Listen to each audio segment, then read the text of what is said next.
Bagaimana kabarnya hari ini Bu Reni? Alhamdulillah. Sehat deh? Sehat Nana. Alhamdulillah. Bu Reni, alhamdulillah terima kasih hari ini Bu Reni mau meluangkan waktu untuk saya wawancarai. Begini Bu Reni, ini terkait tugas saya di bagian modul 3.1 demonstrasi kontekstual tentang pengambilan keputusan berbasis nilai-nilai kebajikan terutama sebagai pemimpin. Nah di sini Bu Reni sebagai pemimpin kepala sekolah kan sudah lama nih Bu Reni. Nanti saya akan belajar dari Bu Reni tentang pengalaman yang luar biasa. Pengalaman seperti apa Bu Nana? Pengalaman pengambilan keputusan. Ya monggo, nanti kalau saya bisa jawab, tak jawab, kalau tidak apa benar PR? Tidak apa-apa nih. Santai saja Bu Reni. Baik Bu Reni, saya akan mengajukan pertanyaan yang pertama. Selama ini bagaimana Bu Reni itu dapat mengidentifikasi kasus-kasus yang merupakan dilema etika atau rujukan moral? Ya pertama memang baik itu murid maupun guru gitu ya Bunda, itu kan ketika di sekolah harus kita membuat peraturan begitu. Nah dengan peraturan itu kemudian saya sebagai pemimpin bisa melihat teman-teman guru itu peraturan ini seharusnya guru itu begini, kemudian apa yang dilakukan gitu kan, itu saya bisa melihat dari situ. Misalnya kewajiban ini tetapi guru tidak melakukan, nah itu kan berarti istilahnya saya tahu begitu. Oh berarti guru ini memang harus diberi nasihat, atau nanti kalau misalnya diberi nasihat sudah tidak bisa ya diberi peringatan atau apa. Jadi awalnya ya memang harus ada peraturan dulu sehingga orang itu bekerja apa tidak kan ya sesuai dengan itu. Berarti kalau dapat saya tarik kesimpulan mengidentifikasi dari situasi dan permasalahan gitu. Selanjutnya Bu Reni, pertanyaan kedua, bagaimana Bu Reni ini menjalankan pengambilan keputusan di sekolah Bu Reni, di sekolah kita, terutama untuk kasus-kasus di mana ada dua kepentingan yang sama-sama benar atau sama-sama mengandung nilai kebaikan. Kalau begitu Bu Nana, meskipun sebenarnya saya itu bisa gitu ya mengambil keputusan itu, tapi saya itu lebih senang ketika mengambil keputusan itu diberi masukan-masukan oleh teman-teman. Jadi paling tidak itu ada beberapa wakil atau koordinator sekolah itu yang kemudian saya ajak rembukan. Jadi meskipun saya itu ya sebenarnya sudah punya jawaban, tetapi agar tidak keputusan saya itu misalnya kok merugikan orang lain begitu ya. Nah itu saya lebih senang begitu dengan cara saya mengajak teman-teman untuk berdiskusi masalah itu, kemudian akhirnya nanti kita mendapatkan keputusan. Ini Bu Reni, apakah pernah mengalami masalah dilema etika, misalnya permasalahan yang real gitu, seperti apa? Pernah Bu. Jadi ya mohon maaf untuk masalahnya saya tidak bisa menyampaikan ya, tetapi ada salah satu guru yang itu saya rasa baik begitu ya, maksudnya kinerjanya, kemudian diajak kerja juga bisa, diajak maju bisa, tetapi karena suatu hal dia harus meninggalkan sekolah. Nah itu ya sebenarnya dilema bagi kita dan ya sekolah begitu ya, antara orang itu sebenarnya baik tetapi punya kesalahan yang kemudian itu tidak bisa kalau harus bertahan di sekolah. Nah akhirnya ya saya putuskan untuk ya memang kita kehilangan tidak apa-apa, meskipun itu berat bagi saya kemudian sekolah untuk melepas. Jadi ya lihat permasalahannya gimana. Kalau misalnya permasalahan itu masih bisa dibenahi begitu ya, itu itu insya Allah masih bisa, tetapi kemudian kesalahan ini yang kalau itu kita teruskan di sekolah itu kok sepertinya malah tidak baik begitu, meskipun orang itu tadi punya keahlian dan punya banyak hal-hal positif. Kalau dalam pengambilan keputusan ini sebenarnya ya ada 4 paradigma ini. Yang pertama itu paradigma individu lawan kelompok. Yang kedua paradigma keadilan lawan rasa kasihan. Yang ketiga paradigma kebenaran lawan kesetiaan. Yang terakhir adalah paradigma jangka pendek dan jangka panjang. Nah, dari yang kasus Bu Reni katakan tadi bahwa ada kasus guru sebenarnya dia itu potensial, dedikasinya tinggi dan seperti itu, tetapi ada satu kesalahan ternyata tidak bisa dipertahankan di sini. Nah, ini termasuk paradigma jangka pendek, jangka panjang atau gimana? Jangka panjang pendek itu termasuk juga Bu, karena dengan kesalahan itu kalau kita tetap mempertahankan di sekolah itu kita mikir jangka panjangnya nanti bagaimana gitu. Dengan kesalahan dia itu kan gitu ya. Jadi kalau menurut saya ya termasuk yang keempat itu. Tetapi yang kedua itu tadi juga masuk sebenarnya apa? Keadilan. Iya, sebenarnya ya ada sebagai manusia rasa kasihan itu ya ada, tetapi kemudian kesalahan itu yang tidak bisa ditolerir ya kita harus berbuat adil kan begitu ya, harus mengeluarkan. Baik Bu Reni, ini pertanyaan lanjutan dari Bu Reni. Langkah-langkah atau prosedur seperti apa yang Bu Reni lakukan pada kasus itu? Pertama memang kita kalau orang Jawa itu dijudis Bu, kita ngomong dari hati ke hati gitu ya. Nah setelah kemudian, karena sebelumnya itu kami bersama teman-teman itu ada rasa curiga dengan kesalahan itu begitu. Nah setelah menggali informasi berarti ya, menggali kita kira-kira gitu terus istilahnya rasa-rasain ya begitu ya. Nah ketika itu kita mencari informasi dengan teman terdekat dulu. Setelah itu tidak bisa memberi jawaban yang istilahnya pasti begitu ya, ngambang ya. Kemudian cari informasi langsung ke sumbernya. Dan ketika itu memang benar-benar dilakukan, itu tadi memang kita harus memilih gitu ya, harus memutuskan sesuatu, dan ketika memutuskan itu ya harus tegas gitu ya, harus berubah. Rangkum ya Bu Reni ya, langkah-langkah atau prosedurnya itu menggali informasi dulu, setelah informasi dapat terus mengumpulkan fakta sebenarnya seperti apa, setelah itu benar-benar dibicarakan, dikomunikasikan dengan teman-teman, kemudian mengambil keputusan.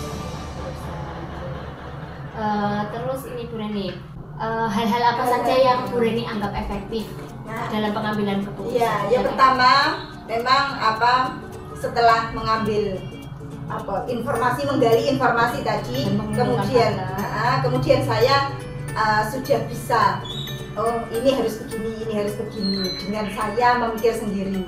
Kemudian setelah itu saya mengumpulkan teman-teman begitu.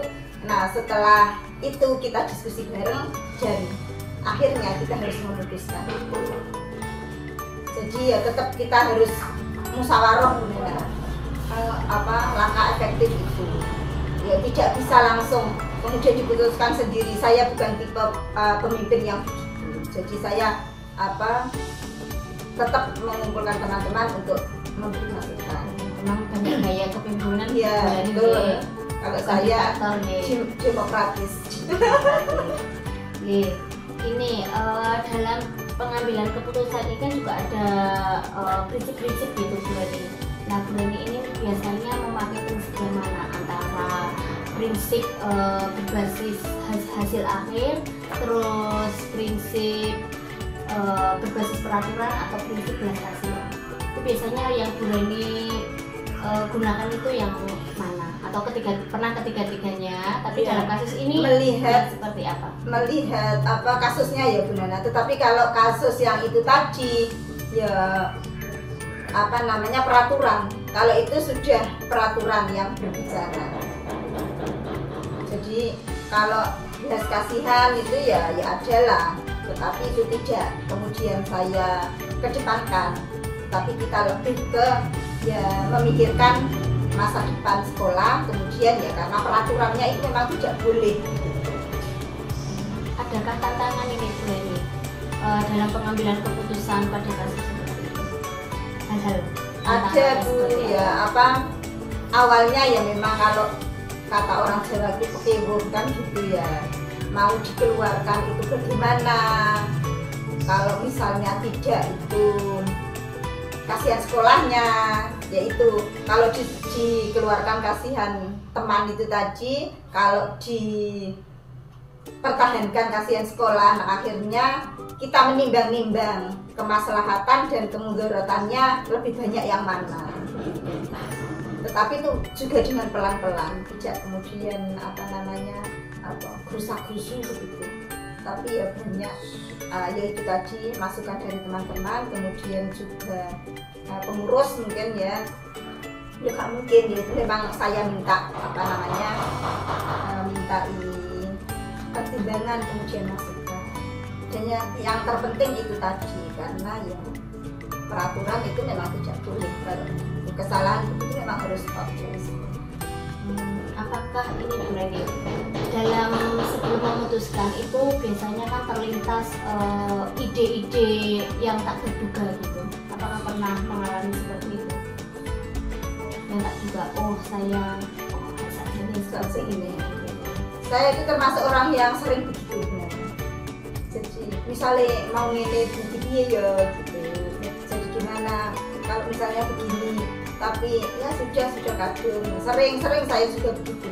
Tapi ya apapun begitu ya yang sudah kita tetapkan, yang itu apa namanya, karena tadi sudah apa istilahnya, kita juga tidak memutuskan sendiri ya dengan banyak pertimbangan itu ya akhirnya itu tadi agak tenggelam gitu. Kan keputusan itu kan ada baik untuk misalnya sisi kanan dan baik untuk sisi kirinya. Untuk biar tengah-tengah itu bagaimana Bu Leni? Ya melihat itu tadi gimana kemaslahatan mandorotannya. Kalau misalnya kita dengan mengeluarkan itu banyak manfaat gitu ya, banyak kemaslahatan, maksudnya dengan sekolah masih tetap punya nama baik, kemudian tidak ada dondol dari orang lain gitu ya itu kita harus edukasi memutuskan itu. Intinya banyak manfaatnya daripada kemudaratannya. Nah sekarang apakah ini ada biasanya keputusannya Bu Leni itu, pengambilan keputusannya Bu Leni itu apakah ada jadwal tertentu dalam sebuah penyelesaian kasus, terus apakah langsung diselesaikan pada waktu itu atau memiliki sebuah jadwal untuk menyelesaikannya? Kalau saya begitu ada masalah ya harus diselesaikan, karena nanti kalau kita tunda-tunda, ya kalau kemudian tidak ada masalah lagi, kalau ada kan malah numpuk-numpuk. Jadi satu masalah diselesaikan, kemudian ada misalnya harus ada masalah lagi, itu kan ya kita pikirkan lagi, itu tidak numpuk-numpuk. Berarti langsung diselesaikan di Langsung ini. diselesaikan. Terus bentuk atau prosedurnya seperti apa? Kalau misalnya langsung diselesaikan? Langsung diselesaikan ya kembali kepada proses dulu ya, kok proses kita menggali informasi dulu, kemudian kita Prosedur. langkah-langkah tadi itu. Berarti prosesnya itu ya balik ke langkah prosedur yang yang dianggap efektif gitu ya. Ya. Sekarang pertanyaan selanjutnya Bu Leni, adakah seseorang atau faktor-faktor apa yang selama ini mempermudah atau membantu Bu Reni dalam pengambilan keputusan? Ya, pertama kita sudah punya peraturan tadi itu kan akan membantu kita untuk menentukan atau memutuskan sesuatu itu ya, karena ya peraturannya harus begini, kemudian tenaga pendidikan begini misalnya, itu kan sudah pasti begitu loh ya. Misalnya dari awal ya kan guru masuk harus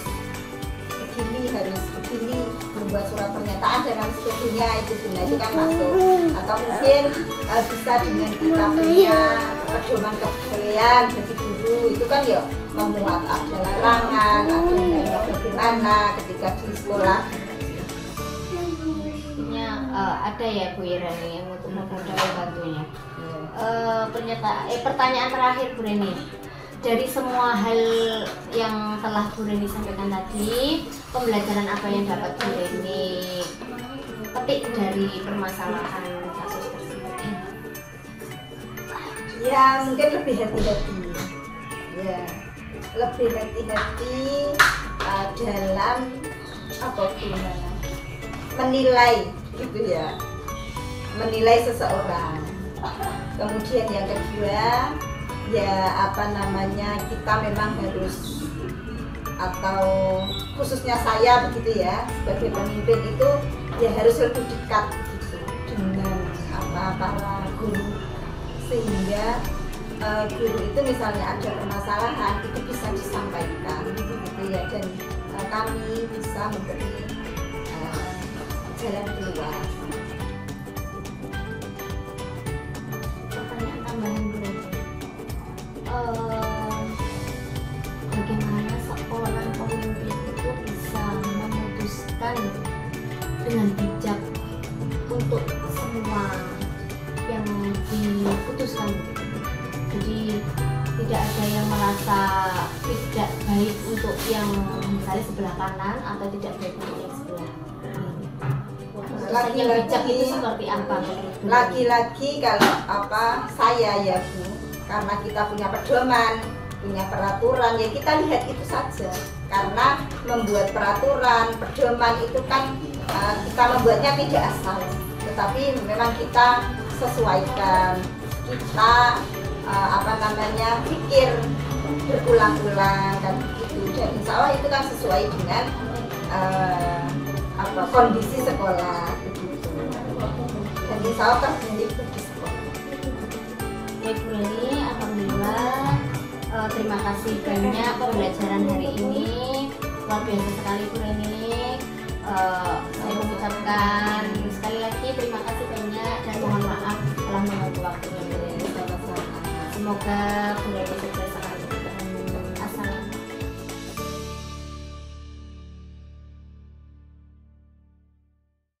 Assalamualaikum Bu Ira. Waalaikumsalam Bu Nana. Bagaimana kabarnya? Sehat ya? Alhamdulillah baik. Alhamdulillah. Bu Ira, terima kasih sebelumnya karena Bu Ira sudah meluangkan waktu untuk bertemu dengan saya. Sama-sama.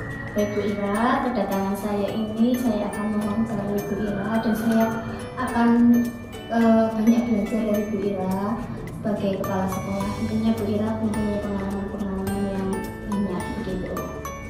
Sama-sama. Semoga saja bisa bantu yang Bu ya. Sebelumnya Bu Ira, perkenalkan saya Hastin Rosiana, calon guru penggerak angkatan 7 dari Kota Malang. Di sini saya akan mewawancarai tugas saya modul 3.1 tentang demonstrasi kontekstual terkait dengan pengambilan keputusan berbasis nilai-nilai kebajikan terutama sebagai pemimpin. Nah Bu Ira, pertanyaan yang pertama adalah, selama ini bagaimana Bu Ira dapat mengidentifikasi kasus-kasus yang merupakan dilema etika atau kehidupannya? Kalau saya ini kan saya baru menginjak 3 tahun untuk menjabat sebagai sekolah ya, dan sebelumnya sudah belajar juga dari kepala sekolah sebelumnya.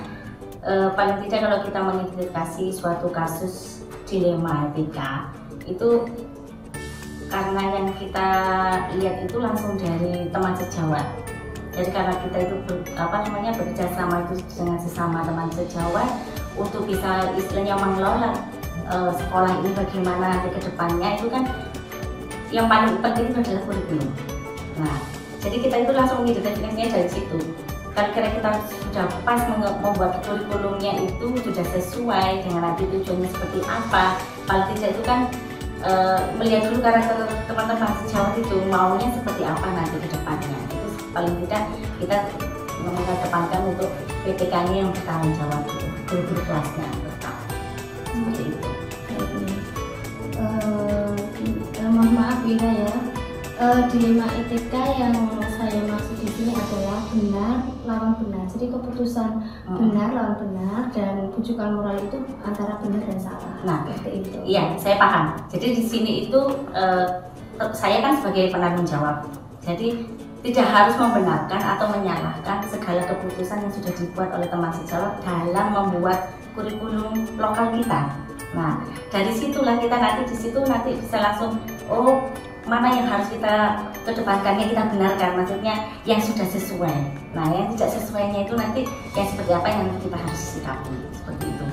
Jadi pola-polanya itu dari istilahnya kan ide-ide dari teman-teman itu kan bermacam-macam.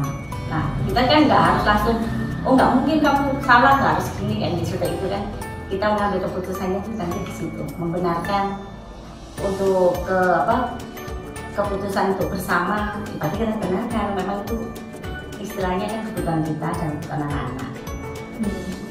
Jadi kalau bisa saya tarik kesimpulan dengan mengidentifikasi kasus yang merupakan dilematika, Bu Ira saling berkolaborasi dengan teman sejawat gitu. Iya, betul. Baik, pertanyaan selanjutnya Bu Ira, bagaimana Bu Ira ini menjalankan pengambilan keputusan di sekolah, terutama untuk kasus-kasus di mana ada dua kepentingan yang sama-sama benar atau sama-sama mengandung nilai kebajikan. Nah, ini yang sebenarnya benar-benar yang membuat saya dilematis ya Bu Nana. Jadi di sini itu memang karakter dari teman-teman sejawat itu kan beda-beda. Ada yang benar-benar menonjol karena dia memang sebagai seorang senior, dan yang satunya sebagai orang junior seperti itu kan ya. Kan kita tetap harus menghormati yang namanya senior itu pengalamannya kan lebih banyak. Nah, pengalamannya lebih banyak ini kan tetap harus menyesuaikan dengan keadaannya sekarang. Kalau dia merasa monoton saja, tidak ada perkembangan ke depan, otomatis kan di situ kan saya harus bisa membuat jalan tengahnya. Jadi nggak harus langsung kita nggak pakai itu enggak, tetapi semuanya kita ambil jalan tengah mana menurut kami yang baik. Nah, terus kemudian dia mau berubah, istilahnya mau belajar untuk lebih maju lagi mengikuti perkembangan sekarang, nah kita ikutin. Nah, kalau yang baru-baru ini kan orang model-modelnya kan pembelajarannya kan gampang loh. Oh, hari ini aku mau belajar seperti ini, mengikuti arus. Tapi kalau yang senior ini kan sudah mindsetnya yang aku dulu seperti ini, aku dulu seperti ini. Nah, itu yang membuat kita itu harus, saya sebagai kepala sekolah itu membuat kebijakan gimana sesama sejawat ini bisa berjalan seiring sejalan. Memang dilematis ya Bu Ira ya, banget seperti itu ya. Banget. Karena kalau senioritas itu kan banyak pengalamannya, banyak ilmunya, tetapi yang junior itu banyak kreativitasnya. Betul ya. Betul. Nah, Bu Ira ini kan sekedar sharing ya Bu Ira. Dalam pengambilan keputusan ini tuh terdapat beberapa paradigma seperti itu. Ada paradigma individu lawan kelompok, ada keadilan dan lawan rasa kasihan, terus kebenaran lawan kesetiaan, dan jangka pendek dan jangka panjang. Nah, bagaimana langkah-langkahnya atau prosedur seperti apa yang biasanya Bu Ira lakukan selama ini? Ini menurut saya itu kalau secara pribadi ya, ini mungkin kelemahan saya. Karena saya sendiri kan seperti yang tadi ya, dilema terhadap teman sejawat secara senior. Jadi di sini memang kadang itu menghargai dia untuk bisa dia all out untuk idenya. Yang jelas ide-ide itu tetap harus bisa keseluruhan. Jadi nggak harus individu kamu harus ini, tidak. Tetapi saya mengedepankan istilahnya bahasanya gini, kamu mau apa tak nurut, tapi tetap saya cekel buntut ya kayak gitu loh. Jadi dia nggak semena-mena harus mengikuti apa kata jari saya kayak gitu, tetapi harus tetap mendengarkan teman-teman yang lainnya. Jadi istilahnya kan individu dulu baru ke kelompok seperti itu. Tetapi juga saya juga punya kebijakan yang namanya untuk jangka panjang dan jangka pendeknya, karena kan tidak selamanya harus ngerti dia, tetapi bagaimana caranya program sekolah yang sudah tertuang dalam kurikulum itu untuk menyangkut semuanya. Jadi bukan secara individu seperti itu. Termasuk langkahnya adakah mengumpulkan fakta seperti itu ya? Fakta-fakta misalnya guru senior itu bagaimana? Iya, saya mengumpulkan faktanya kan kita kan juga ada visitasi ya. Misalnya visitasi terhadap guru, gitu kan. Jadi setiap paling cepat itu 3 bulan sekali itu kita visitasi ke kelas-kelas. Kemudian kita ada nggak perkembangannya setelah kita istilahnya setelah visitasi, kalau memang ada kurangnya kan kita harus sharing kurangnya apa, kemudian dia sudah ada perubahan enggak selama 3 bulan ke depannya itu. Jadi selalu seperti itu langkah-langkah awalnya. Kalau nggak ada perubahan berarti kan saya harus istilahnya mengajak yang di luar, pengawas sebetulnya. Kalau visitasi cuma pas dulu, tapi nanti kalau ada pengawas datang itu biasanya 6 bulan sekali. Nah, pendampingan dengan pengawas inilah yang nanti akan bisa menguatkan saya bahwa saya memberikan visitasi kepada teman sejawat itu kekurangannya seperti apa. Dia juga menerimanya bukan karena saya, tetapi memang dari pengawas katanya sudah memberikan harus ada perubahan yang mengarah ke lebih baik lagi seperti itu. Memang ini ya Bu Ira, senioritas itu memang menjadi tantangan tersendiri banget di sini.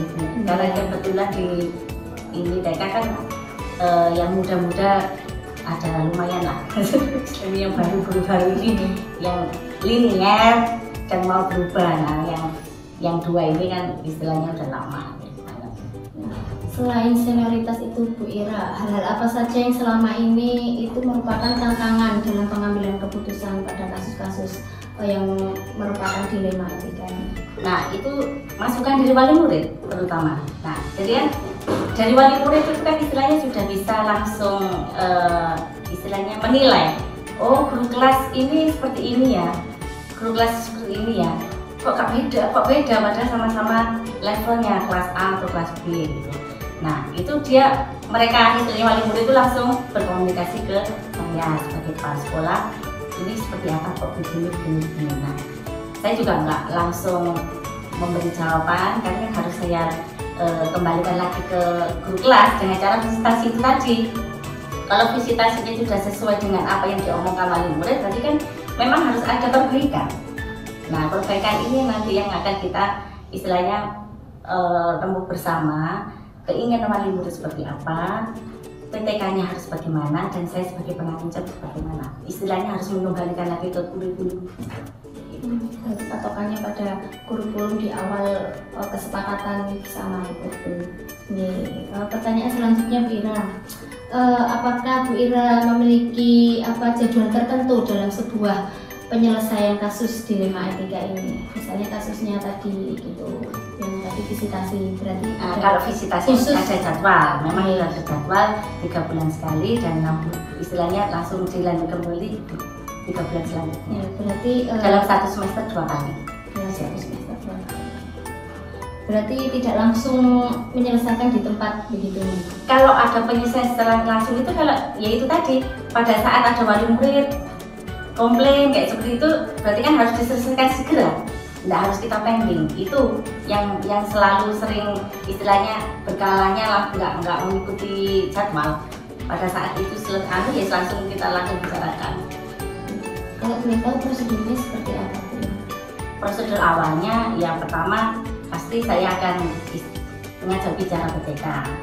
Nah, setelah kita mengajak PTK memberikan istilahnya masukan dari wali murid dulu, kemudian istilahnya mengklarifikasi lah, baru sepengetahuan saya selama meskipun nggak visitasi kan saya juga sering masuk kelas seperti itu kan langsung.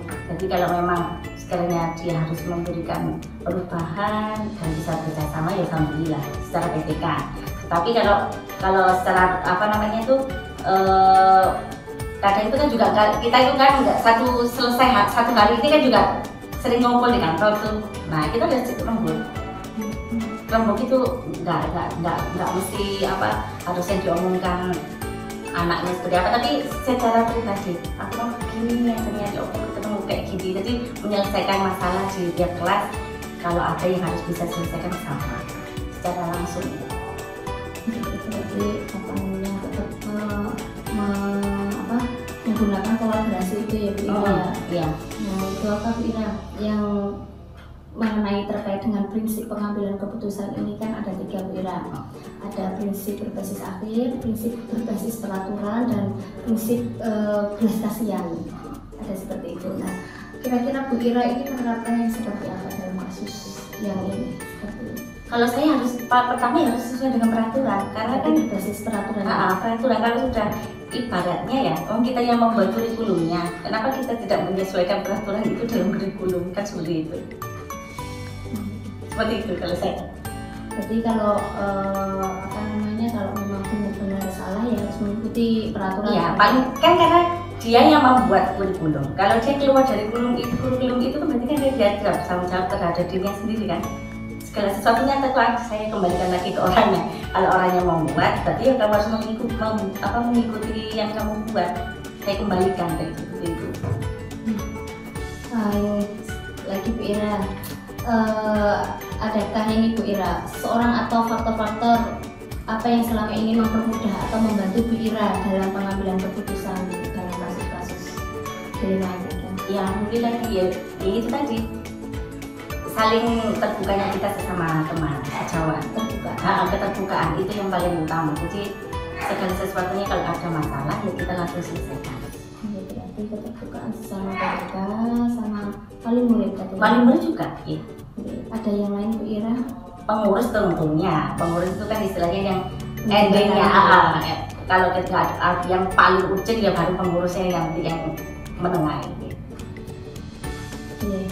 Terakhir Bu Ira, dari semua hal yang telah Bu Ira sampaikan, pembelajaran apa yang dapat Bu Ira petik dari pengalaman Bu Ira mengambil keputusan ini? Ya saya sendiri loh belajarnya ini bukan bagaimana caranya saya bisa bijaksana, istilahnya adil dan tidak sampai menyakiti teman sejawat, karena kan kita di dalam lembaga itu kan kerjasama, nggak bisa istilahnya satu orang, tapi harus semuanya. Kalau semuanya bisa berjalan enak kan kita mau melangkah ke depan juga enak. Tapi kalau ada yang ngajar satu kita nggak akan bisa jalan saya seperti itu. Bagaimana rasanya itu aja sebenarnya. Saya bisa belajar bijaksana, terus terbuka dengan teman, mau saya kritik membangun kayak gitu. Biasanya itu selalu istilahnya mana kalau ada saya yang kurang silakan dikritik, harus seperti apa saya seperti itu, terbuka saya kok. Dan memang keputusan bijaksana itu juga ada yang kayak misalnya apa namanya benar, maksudnya enak untuk orang lain, itu juga enak buat kita untuk ya gitu. Kalau saya ngedepankan istilahnya untuk orang banyak, saya akan bisa belajar ikhlas, maksudnya kesabaran dan ikhlas itu kan yang penting. Kalau saya mengikuti saya ya tidak bisa, karena kan saya hanya istilahnya ngomong teman-teman. Kalau teman-teman enak, saya ngikutin aja gitu. Ya, yang penting pokoknya untuk kebaikan gitu aja. Berarti sudah mahir nih Bu Ira, meskipun baru katanya Bu Ira 3 tahun menjabat kepala sekolah. Iya, semuanya masih belajar Bu Nana. Semuanya proses belajar. Karena kan saya sebelumnya juga pendampingan dengan kepala sekolah sebelumnya, istilahnya seperti itu. Dekade sebelumnya sebelum jadi kepala sekolah, jadi selalu mendampingi untuk mengambil pengambilan keputusan itu seperti apa. Itu sudah lama saya seperti itu diajak kegiatan-kegiatan, ketemu dengan pengurus. Pertanyaan tambahan Bu Ira, dalam mengambil keputusan yang bijaksana itu yang seperti apa? Menurut saya itu yang bijaksana paling tidak gini, sama-sama enak, sama-sama legowo. Jadi benar-benar kita itu mengambil sesuatu yang di tengah. Kalau ada yang benar-benar yang bisa jadi harus begini loh yuk enggak begini. Nah kita benar-benar cari yang tengahnya ini loh, yang sama-sama nanti bisa dikerjakan bersama. Kalau saya seperti itu. Jadi monggo kalau mau seperti ini saya ikuti yang jelas, yang lainnya juga bisa mengikuti, itu juga enjoy. Dan memang sama-sama untuk apa namanya kebaikan anak, karena kan kita kan utamanya kan gimana anak-anak itu bisa pintar, moralnya baik, ilmu pengetahuannya berjalan, persiapan masuk SD-nya yang sesuai dengan harapan wali murid itu sesuai itu ya, pokoknya saya monggo yang jelas semuanya sama-sama enak kayak gitu, mengcover semuanya. Luar biasa sekali Bu Ira, terima kasih banyak atas Sama-sama. waktunya. Mohon maaf mengganggu, sekali lagi saya ucapkan terima kasih. Sama-sama, Bu Nana. Semoga Bu Ira semakin sukses. Amin. Muridnya tambah banyak. Amin, itu harapannya.